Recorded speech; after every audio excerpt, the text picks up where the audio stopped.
বাংলাদেশ নিয়ে নতুন এক খেলায় মেতেছে ভারত। সেই খেলার অংশ হিসেবে গেল মাস থেকে ভারতের আসাম রাজ্যের ৩৩টি জেলায় বিশেষ অভিযান চালাচ্ছে ভারতীয় পুলিশ।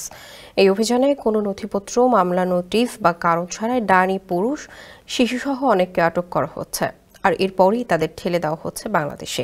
এ নিয়ে কথা বলতে গিয়ে সোমবার আসামের আইনসভায় রাজ্যটির মুখ্যমন্ত্রী হেমন্ত বিশ্ব শর্মা গেল অক্টোবরে ভারতের সুপ্রিম কোর্টে দেওয়া একটি রায়ের কথা উল্লেখ করেন, যেখানে তৎকালীন প্রধান বিচারপতি DY চন্দ্রচূড়ের নেতৃত্বাধীন ৫ সদস্যের বেঞ্চ রায় দেন ১৯৭১ সালে ২৪ মার্চের পর যারা আসামে এসেছেন তারা ভারতের নাগরিকত্ব পাবেন না। ওই সময় আদালত আরও রায় দেন ১৯৭১ সালে ২৪ মার্চের পর যারা আসামে প্রবেশ করেছেন তাদের কোনোভাবে ছাড় দেওয়া যাবে না। জেনেক্সে শিফট করো, লাইফকে লিফট করো।